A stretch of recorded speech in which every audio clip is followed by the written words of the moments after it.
And that is a Goyataku that I would hang on my wall. Color scheme, the black body and the red. Once the fish is flat, it's a lot easier to press the paint. A little bit more simple, rustic look. One of the best prints of the day. Alright guys, today we are going to be doing something called Goyataku, which is a Japanese art form which translates to fish prints.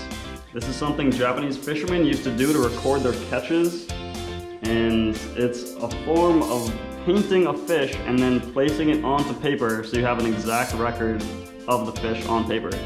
Today we're going to be doing a couple different Goyatakus. First one we're going to do is a yellow perch. I just caught this fish yesterday.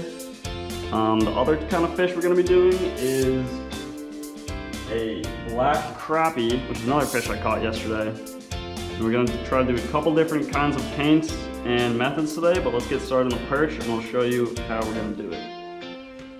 First thing you do when you get the fish is you want to rub it down with a towel to make sure all the fish slime is off of the fish. It's going to make the paint stick to it a little bit easier. And I'm going to do a couple different colors on this fish today. I'm going to try to do a base of yellow and then add the black and the red after.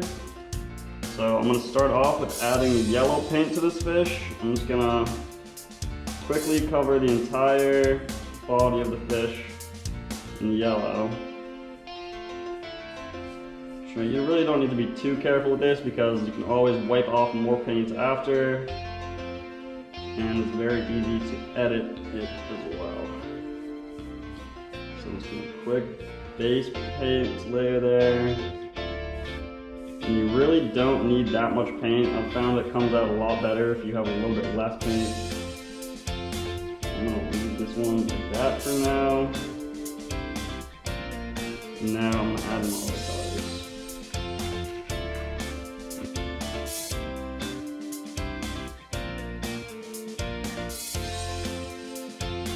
It doesn't need to be perfect because you can always go back through at the ends after the fish is on the paper and add any finishing touches.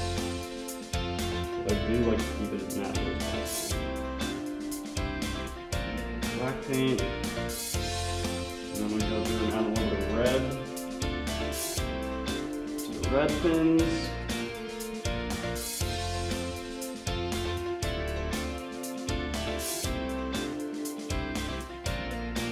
Alright, that is all the red color I'm going to add. Now I'm going to be going back through with a little artist sponge and just kind of dapping it on to make it all one uniform texture.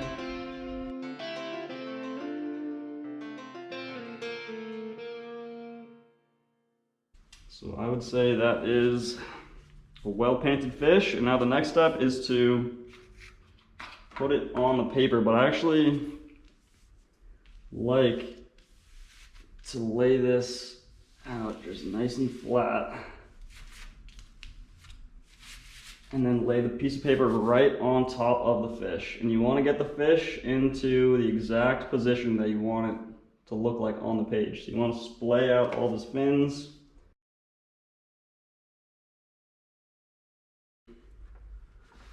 I like to start from the tail and just slowly work your way up.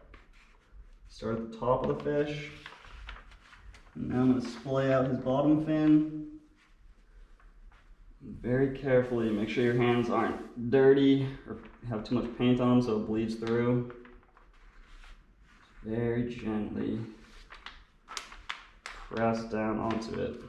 And once it's pressed down, you need to make sure that you're not shifting the piece of paper because that will smudge and make it not come out as well.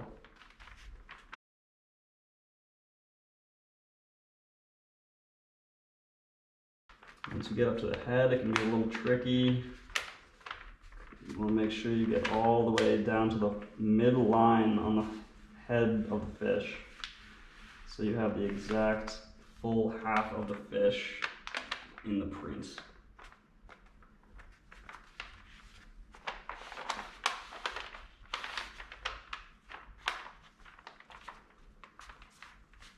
Alright, once you think you've gotten all of the paint pressed onto the paper, go back through one more time, make sure it's all pressed. Like start from the head and just peel it back. Let's see what our print looks like. All right, so that is the prints. And I would say that's not my best print or my favorite, but still came out with a good fish shape, as well as the colors came out pretty well. So I'm pretty happy with that one, but I'm gonna do a couple more runs, see if we can get the colors to come out a little bit better. Also, I think I added a little bit too much paint here, because up here you can clearly see the scales, and that looks like the perfect amount of paint. So in the next one, I think I'm gonna add a little bit more paint, make sure it's blotted off a little bit better. So let's try to do another run and see if I can get some better detail on this next one. All right, I just repainted this fish. I'm hoping this one is gonna come out a little bit better. I did not love how this colors came out on here. I think it's gonna be a little bit better detail on this next one.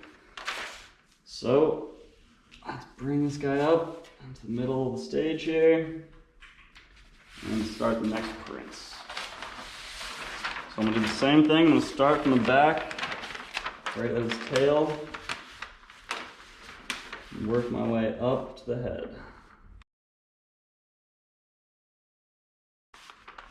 Added a little bit more black to this one as well, so it should show up a little bit better in terms of contrast, instead of just the yellow on the white.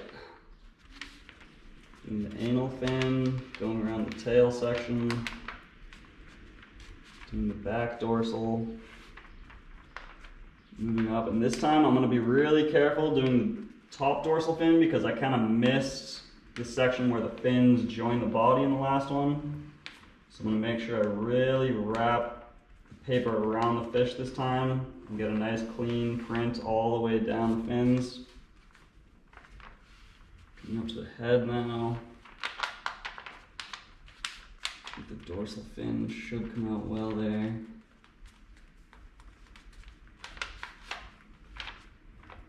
I like to use the palm of my hand to kind of make sure it's all pressed down nice and evenly.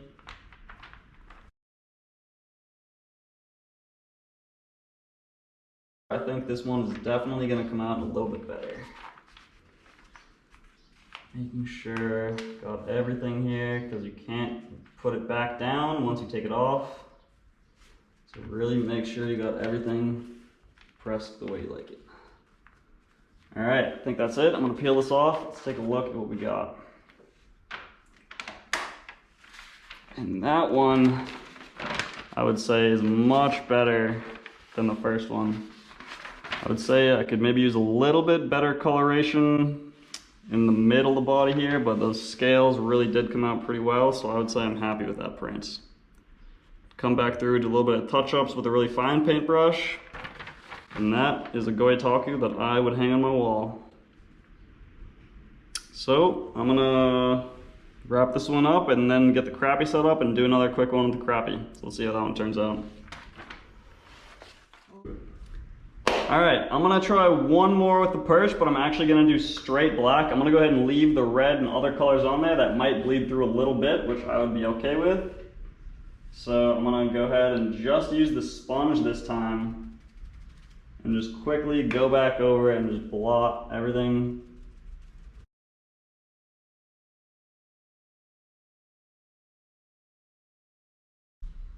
To just the page, so I don't get any excess paint on the paper. And let's try this one more time here. Again, starting with the tail.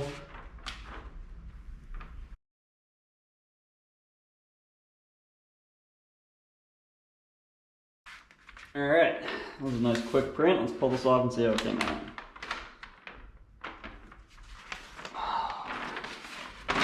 That one I would also say is pretty good. A little bit more simple, rustic look without the really nice coloring, but it's still a pretty cool print. All right, let's move on to the next fish here. All right, I am on to trying to do the print of the crappie now. This is a pretty good sized crappie. I think I can get a pretty good print on this one. I already went ahead and put the pins into his fins to make sure his fins are stay nice and poked out. And I'm literally just using small sewing needles to poke into the top of the fins to make sure they're up. One less thing I have to worry about when I'm doing that. So I'm gonna go ahead and start putting down a black layer. Actually, I'm gonna go ahead and use the sponge for this. Just quickly going over, getting a layer over everything. And then I can go back through and take away paint if needed.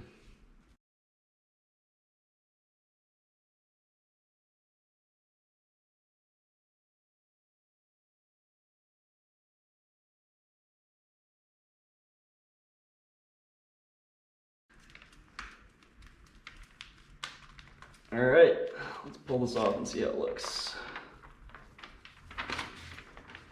I would say that is not my best one, but I might be able to make some touch-ups and make it look nice. But I'm gonna repaint this fish and see if we can get it to come out a little bit better.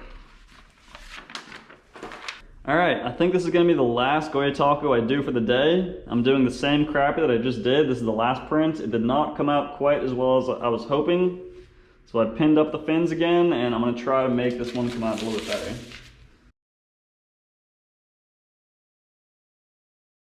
I'm just gonna go back through, dab off any areas where I think there's a little bit too much paint. I'd say that's pretty good.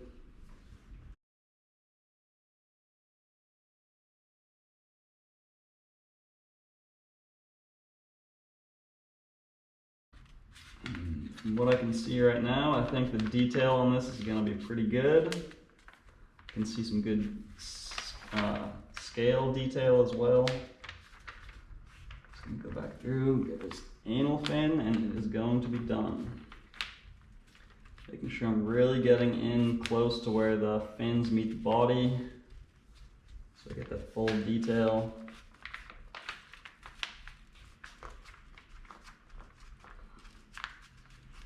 All right, I'm gonna peel this off. Let's see how it looks. Make sure one last time along the top of the head here. You can't put it back on once you take it off. All right, let's peel it off here. And that, I would say, is gonna be one of the best prints of the day. You can really see all of his scales very clearly. You can see each of the articulations in his jaw. You can see the line of his gill, each of his fins. And I would say that is a pretty nice little Goyataku. I'm gonna go ahead and show you some of the other ones that I've done in the past. These are some of the first ones I did. This is actually a tautog that I speared off Nantasket Beach. You can see the paint streaks in here. That's actually from using the brush. That's why I like using the sponge, because it takes away the texture of the brush. That's one thing I learned from doing this one. Another thing which really helps is having flat fish to use. This is a fluke that I also caught in Situate.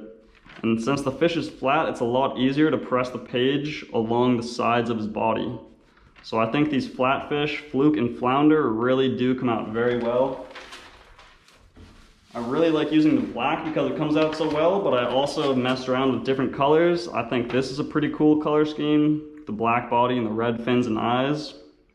Came out really well. You can see all the scale detail very well.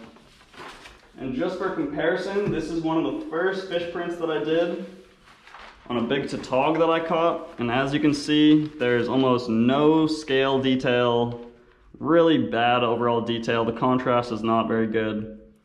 So one of the biggest things from taking your artwork from something like this to something like this is making sure that you're using the correct amount of paint, not putting on too much or too little, as well as using the sponge to really blot away all of those paint markers from the paintbrush. So that's a good little overview of the Goyatakus today. I'm gonna be doing more in the future, so you can check out my other videos to see how I evolve my artwork from here. So until next time, I'll see you then.